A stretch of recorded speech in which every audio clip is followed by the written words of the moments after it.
Usually I would be standing on this stage over here conducting the college orchestra because I'm a music professor.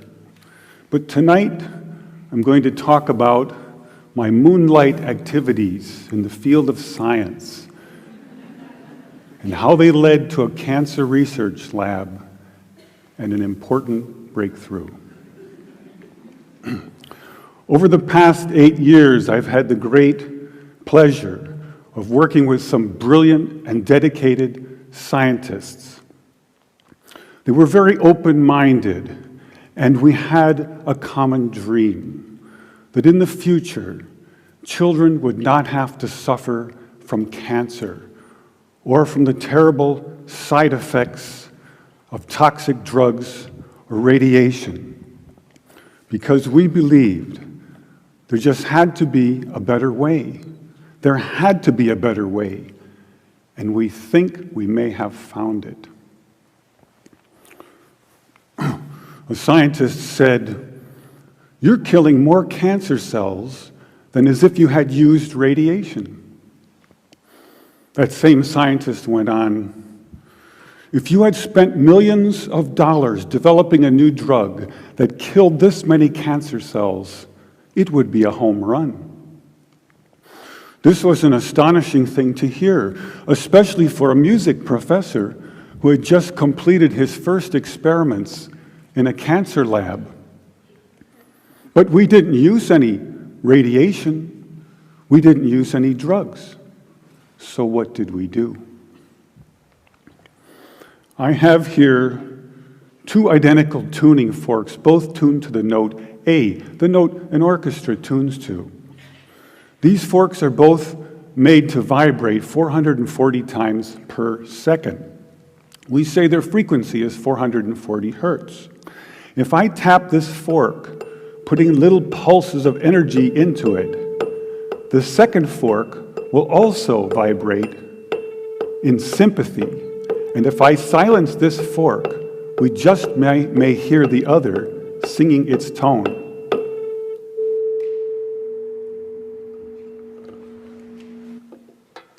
We say that I'm inducing a sympathetic resonant vibration in the second fork. It only works because both forks are tuned to the exact same frequency. Now, many of us have seen this very charming young man on the internet who shatters crystal glasses with his powerful voice. But if you watch him carefully, you'll see that first he taps the glass with his finger and listens. The glass sings its natural resonant pitch. Then he takes a deep breath and sings a loud, long note. He induces a resonant vibration in the crystal glass. The vibration grows larger and larger and larger until the glass is shattered. On the other end of the scale, we have a giant bridge made out of concrete and steel, a suspension bridge, the Tacoma Narrows Bridge. Cars and trucks and buses are going over it every day.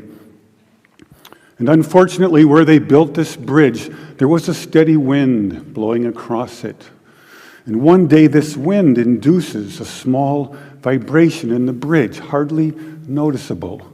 But the frequency of the vibration matches the resonant frequency of some part of the bridge. And the vibration gets larger and larger and larger until the bridge collapses into the river below. A destructive resonant frequency. So on one end of the scale, we have a giant concrete and steel bridge destroyed by resonance. And on the other, we have a small crystal glass shattered.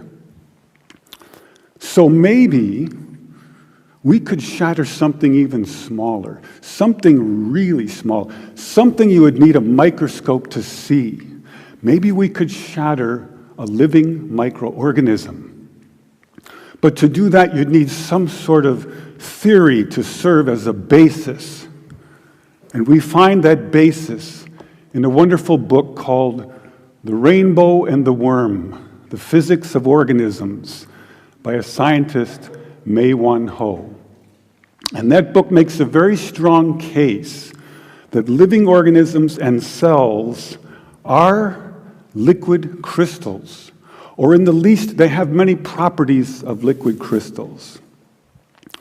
Now, we're all familiar with liquid crystals because they are in our laptop computer screens.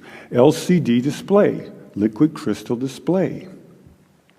And we can change the qualities of the liquid crystals in our computer screen by sending special electronic signals to it.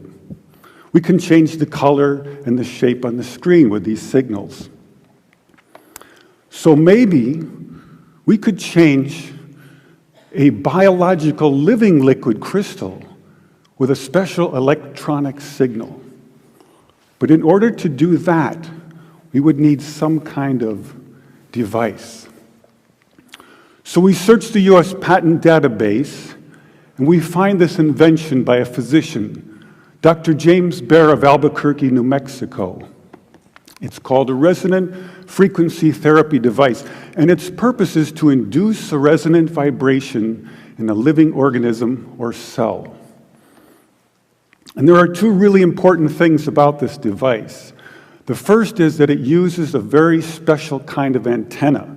They take a hollow glass sphere, they evacuate the air, they put in some helium gas, and when we send in our electronic signals, the helium gas lights up like a fluorescent light.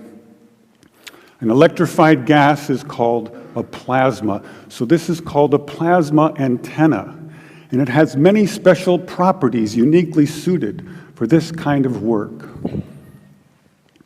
The second important aspect about Dr. Bear's invention is that the output always pulses. It's on, it's off, it's on, it's off.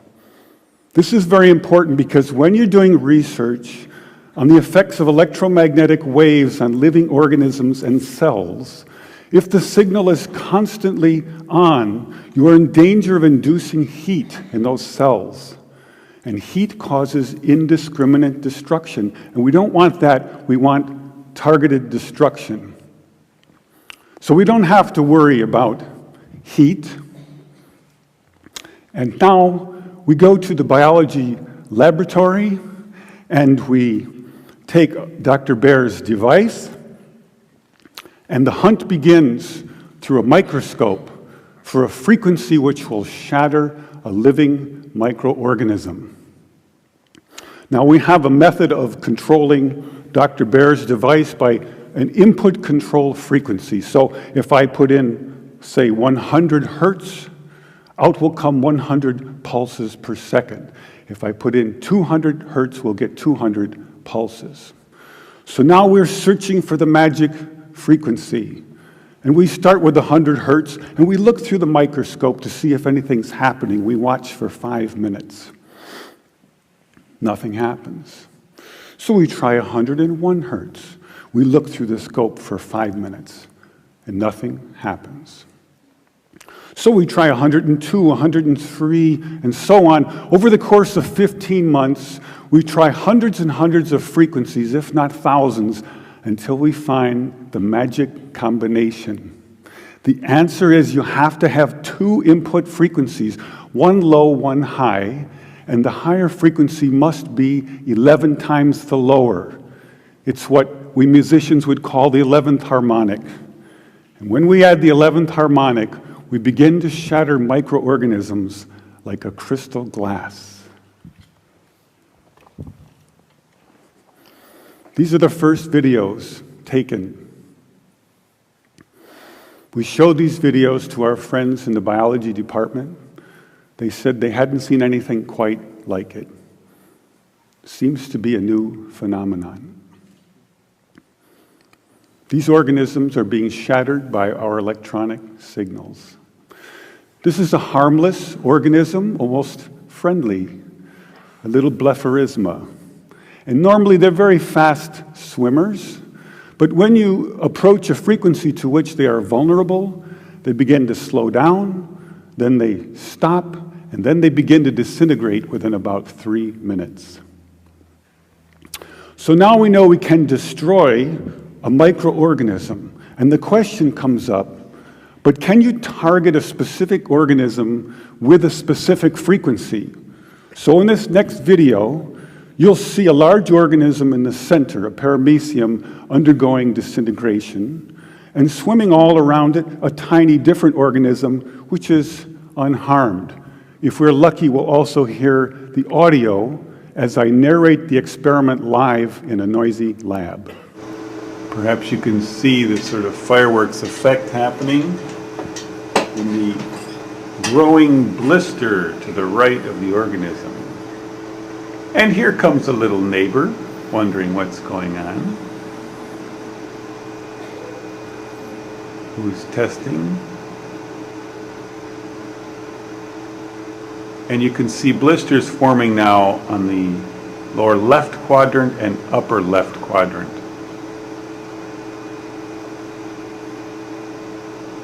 The shape is now changing. And a major explosion out the top. So now we have some evidence that we can target specific microorganisms with specific frequencies. And we make several more videos, and we film the destruction of hundreds of microorganisms.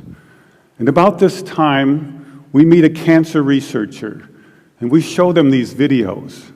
And this results in an invitation to spend 4 months in a cancer research lab trying to shatter cancer cells.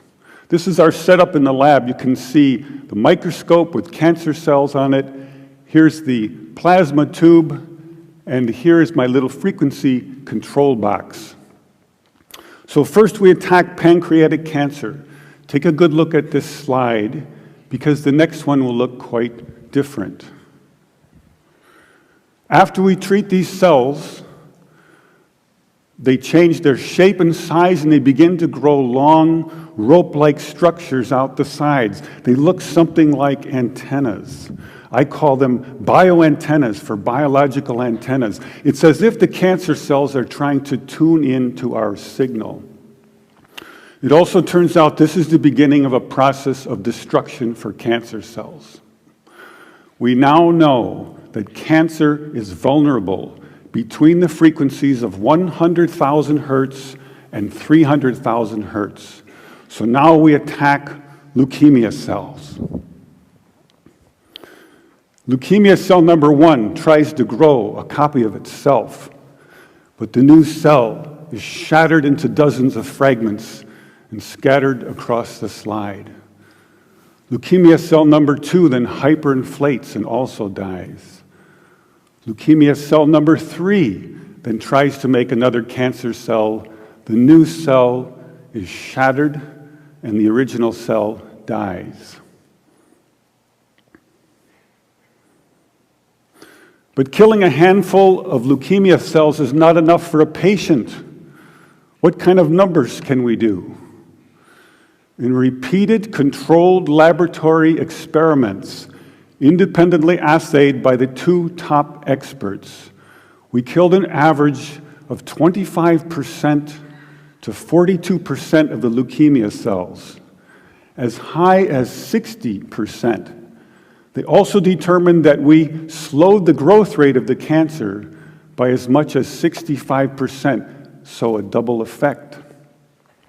Now we attack ovarian cancer cells. This is a more distant shot. Here you see brackets coming up around the cells, showing groups of ovarian cancer cells which are being destroyed.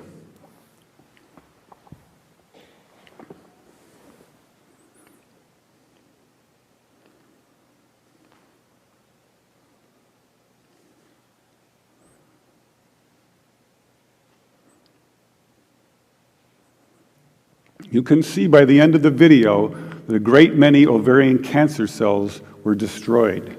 Now we attack pancreatic cancer once more. In the center of the screen is a clump of pancreatic cancer cells, like a microtumor under the microscope. We turn on our electronic signals, and the tumor shrinks and is broken up.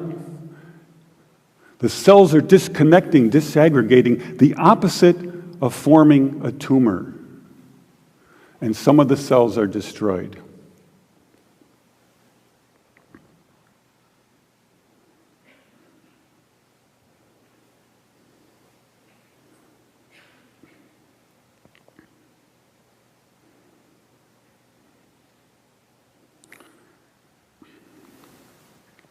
In our most recent work, we attacked the deadly organism MRSA. MRSA is particularly dangerous because it's resistant to many common antibiotics. Thousands of people die every year from MRSA. They have drugs for it, but they have very toxic side effects. We found that our electronic signals could actually eliminate antibiotic resistance in MRSA. Then by adding a very small amount of a common antibiotic, we were able to kill MRSA and slow its growth rate. Since I was a 17-year-old high school student with twin interests in both music and science, I never imagined the two would come together in a cancer research lab. I now believe that the future cancer treatment rooms for children will be a very different place.